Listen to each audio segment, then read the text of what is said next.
All right, so the next beer, let's talk about, probably the world's best IPA for many years, right? And one of the best beers I've ever tasted. I love this beer.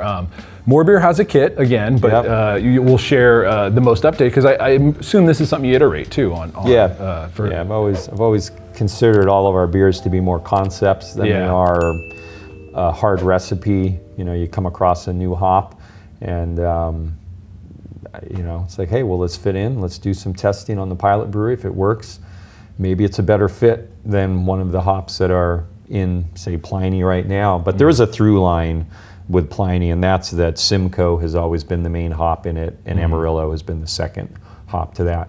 Everything else around that has changed and adjusted over the years, and it's something that I think has kept our beers relevant still, that if you stick with the exact same recipe that you did 10, 20 years ago, if you're lucky to be in business that long, you're not being relevant to the current consumers' taste and whatnot.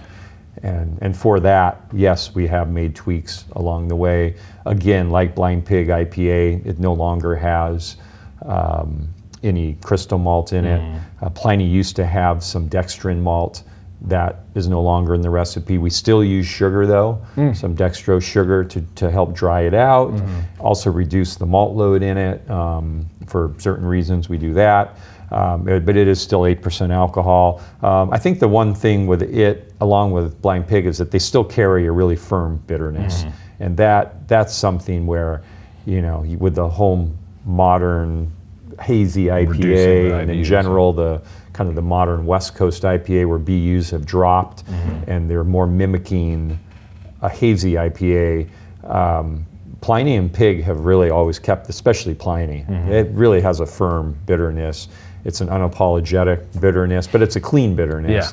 And to me, that's a cornerstone of that beer. And in general, to me, it's a profile of IPA that's what keeps you drinking more. It's just like a good Pilsner. A good Pilsner is going to have a really crisp bitterness to it, and that's a classic part of Pilsner, because it what makes you want to drink a little bit more. I think when we think of Pilsner, you think light, but it's 40 to 50 IBUs, right? It's normal, normal with the style guidelines. This whole thing of Pilsners being in the 20s and 30s. We have a friend who's a retired hop scientist for Anheuser-Busch, and he always talks about, I love STS because it reminds me of, from a bitterness standpoint, of what Pilsners used to be like in Germany back when, 20, 30 years ago, when I used to go to Germany to buy hops early on for Anheuser-Busch.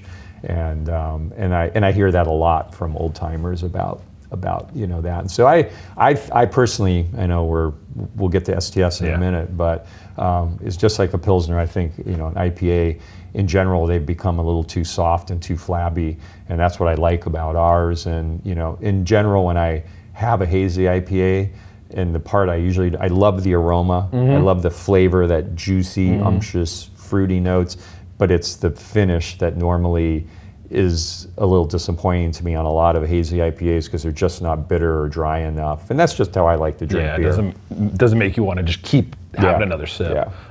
Back to Pliny. The origin story is pretty cool. We just last year did the Double IPA Fest, the Bistro, Vic. So tell the story, and you kind of did in your other video, but I'd like to share it here as well. So we went to the Double IPA Fest, kind of documented that. So we've got a video out there, everybody who wants to check that out. But I think you were asked to create this beer? So we were already selling beer to the Bistro. They were an account of ours. In fact, I delivered there most of the beer at that point. And Vic and Cynthia decided that they wanted to have an IPA festival, and then eventually a double IPA festival. And so he went to a handful of brewers and kind of pitched this idea, and he knew that I had already made a double IPA at Blind Pig. And so this is while we were at Korbel.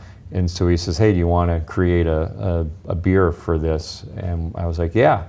So we also had hit up Marin Brewing, Moylan's, Stone, had a double IPA, and then Rogue had something called I Squared, and then Berry Public. Those were the original. Those, I was going to ask you who were the breweries that were I think that was everyone. I think I got everyone.